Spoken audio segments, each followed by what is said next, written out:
जम्मू काश्मीरच्या हल्ल्याची सर्वत्र चर्चा आहे. त्यात पुण्यातल्या दोघांचा मृत्यू झाला आणि संतोष जगदाळे यांच्या मुलीनं ही सगळी सिच्युएशन ज्या पद्धतीनं हाताळली आहे त्यामुळे त्यांच्या मुलीच्या धैर्याची ही चर्चा आज सगळीकडे होताना दिसते आहे. तो प्रसंग नेमका कसा होता हा तिने अनेकदा सांगितला आहे, मात्र हे सगळी सिच्युएशन तिने कशी हाताळली आणि तिने या सगळ्या परिस्थितीत कसं स्वतःला स्ट्रॉंग ठेवलं आणि एक मुलगी म्हणून, एक आदर्श मुलगी म्हणून ती सगळ्या काकूंच्या आणि स्वतःच्या पाठीशी कशी उभी राहिली हे सगळं आपण तिच्याचकडनं आपल्यासोबत आसावरी आहे. हल्ला झाला, आपला स्वतःचा वडील आणि हे सगळं तू डोळ्यानं बघितलंस.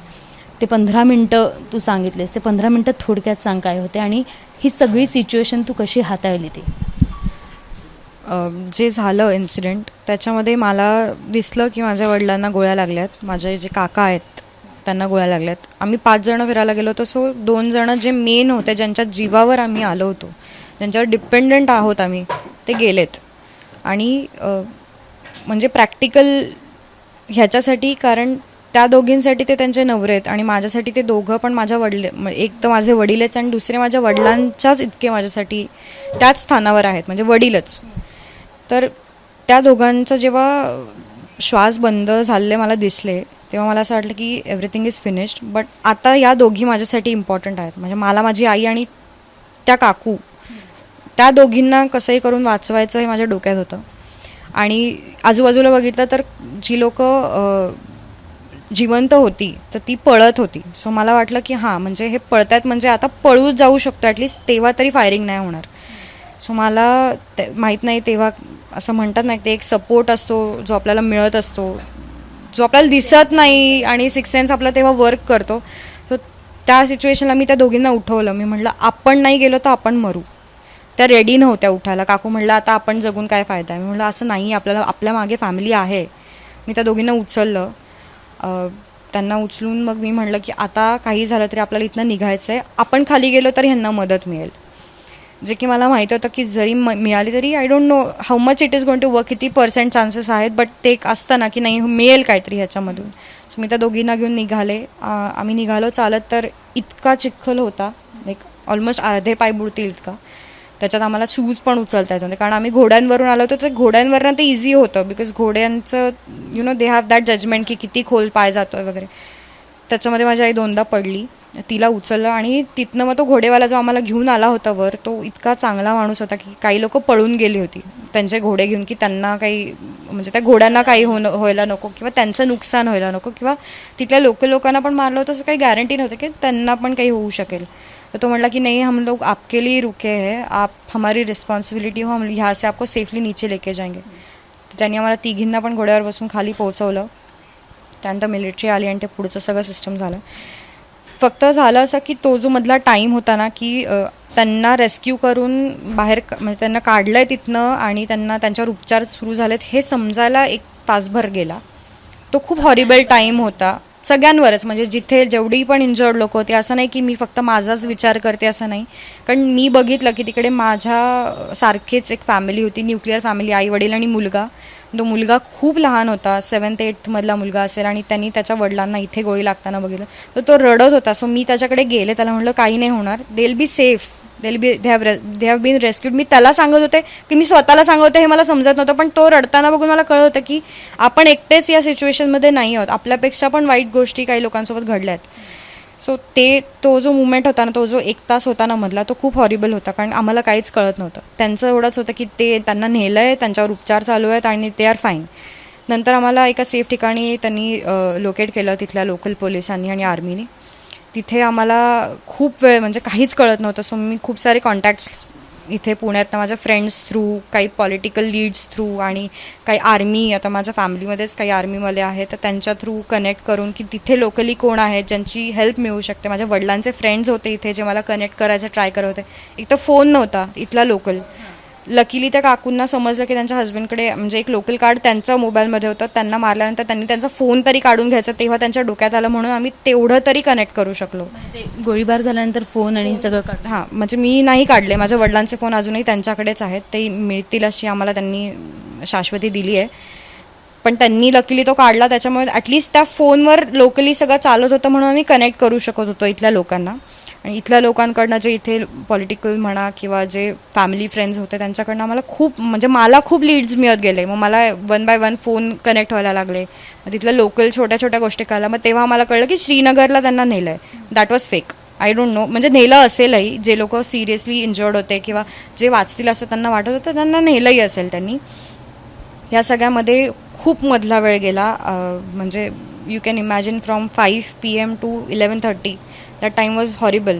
11:30ला आम्हाला परत लोकल पोलीस स्टेशनला नेलं. तेव्हा आम्हाला तिकडे कळलं की काही लोकांच्या डेड बॉडीज त्यांनी आणल्यात आणि त्या व्हेरिफिकेशनसाठी तिथल्या लोकांना इकडे आणलं आहे. साधारण किती वेळानंतर हे सगळं तुला कळलं होतं? 5 म्हणजे 5 वाजल्यानंतर डायरेक्ट 11:30ला 5-5.5 तास सो ते सगळं झालं. त्याच्यानंतर मला बोलवलं त्यांनी आणि ते बोलले की 2 बॉडीजचं अजून नाही झालं आहे.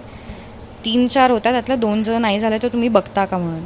मी गेले आणि मला कळलं की they are no more, both of them. मी केली ते व्हेरिफिकेशन, त्याची प्रोसेस सगळी केली आणि मग यांना येऊन सांगितलं. तेव्हा मला कळलं की we have to live to Srinagar for the next procedure because you have to come back to Pune with like all 5 of them. दोघींना सांभाळायचं तुझ्यासाठी मोठं टास्क होतं. ते कसं पाळलं? त्यांना सांभाळायला वेळच मिळाला नाही. त्या दोघीच एकमेकींना आधारित होतं. मी फक्त त्यांना एवढंच बोलले की तुमची इच्छा आहे ना आपल्याला रिटर्न जायचं आहे त्यांना व्यवस्थित घेऊन त्यांच्यासाठी, तर तुम्ही मला सपोर्ट करा. Because I cannot be with you and sit crying की आता काय करायचं आणि काय होणार ते माहिती आहे आपल्याला. आता काहीतरी फेस करावं लागणार आहे. So I had really no time to talk to them. म्हणजे मी त्या दोघींसोबत 1 मिनटंही नव्हते. आमचा ड्रायव्हर त्या दोघींसोबत होता. त्यांना पाणी प्यायला देण्यापासून आर्मीची लोक त्यांना खाऊ पिऊ घालायचा प्रयत्न पूर्ण सगळं बाकी त्यांनीच केलं आहे. ऑनेस्टली मी फक्त सिच्युएशनच हँडल करत होते. त्या दोघींची मानसिक स्थिती मी फक्त बघत होते लांबून आणि आय वॉज हेल्पलेस की मी तिथे रडत बसले तर हे कोण सॉल्व्ह करणार इथलं. आम्हाला पोचायचं होतं. मला काही करून त्या अनसेफ ठिकाणाहून त्या दोघींना घेऊन इथे यायचं होतं safely with our parents bodies.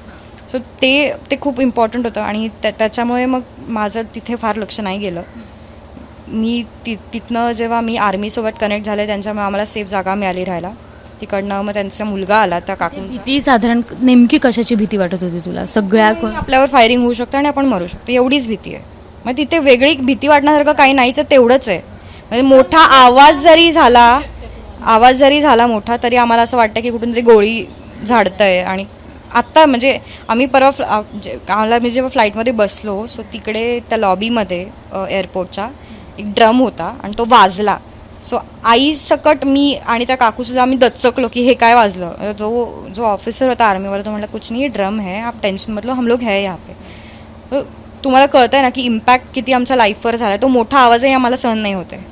हे सगळं खूप हॉरिबल आहे एवढंच मी सांगू शकते. आता यात तर अनेकांनी तुम्हाला मदत केली आहे, मात्र सरकारने आता काय मदत करणं अपेक्षित आहे? कारण तू तरुण आहेस, तुला अजून अनेक पूर्ण आयुष्य काढायचं आहे, आईची जबाबदारी तुझ्यावर आहे, करती धरती पूर्ण कुटुंबाचा कणा म्हणून तुला उभं राहायचं आहे. काय नेमक्या तुझ्या इच्छा आकांक्षा आत्ता? माझे वडील वॉज अराउंड 54 एज आणि त्यांचा जो बिझनेस आहे तो आत्ता कुठे सेट व्हायला लागला होता. आणि त्यांचं असं होतं की आता मी सेट होतो आहे सो तू थोडं आमचा फूड प्रोडक्ट्स आणि इंटिरियरचा बिझनेस ते दोन्ही पण ते करत होते. म्हणजे फूडचा फॅमिली बिझनेस आणि इंटिरियर ते स्वतः करत होते. सो आता ही स्टेज आहे ना की आता ते नाही आहेत आणि आता कुठे ते सगळं सेट होत होतं. सो ऑब्व्हियसली आता फायनान्शियली वी आर नोवेअर. ना मी जॉब करते ना काय, ना आई माझी जॉब वर्किंग आहे. एवढं सगळं सांभाळायचं आहे. सो ऑब्व्हियसली मी हे एक्सपेक्ट करेन की आम्हाला जास्तीत जास्त ॲटलिस्ट कंपेन्सेशन म्हणजे हेल्प म्हणून एक सपोर्ट म्हणून. कारण आमच्यासोबत जे झालं आहे ते म्हणजे कुणीच त्याला रिस्पॉन्सिबल नाही ठरवू शकत. ती सिच्युएशन आम्ही फेस करतो आहे रोज. आता कॉलेजला आहे?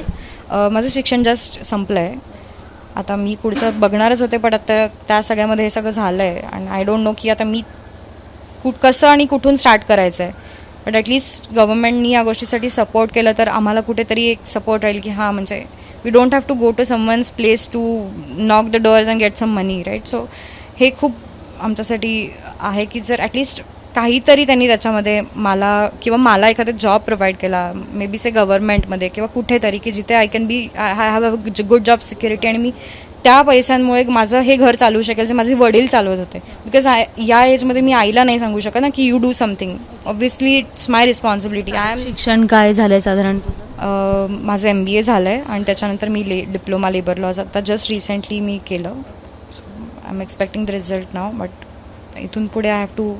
वडिलांचं स्वप्न होतं हे सगळं कंपनीज मोठं करायचं, हे करायचं. तू MBA झालंय तर ते पण करेल आणि सरकारकडनं पण छान मदत तुला मिळेल अशी अपेक्षा आत्ता आपण व्यक्त करतोय. कारण ही सिच्युएशन आता अनेक गोष्टी बोलायची नाही आहे तर तिला सपोर्ट करायची आहे, तिला साथ देण्याची, आणि प्रत्येकाची साथ तिला लाभते आणि ती साथ एक धैर्यानं पुढं पण नेते आहे. आणि गेल्या 4 दिवसांपासून जी काही सिच्युएशन घडली आहे तिच्यासोबत ती अत्यंत विदारक आहे आणि हे अख्ख्या महाराष्ट्रानं पाहिलं आहे. कॅमेरामन राजेश बिडकरसह शिवानी पांढरे, ABP माझा, पुणे. ABP माझा, उघडा डोळे बघा नीट.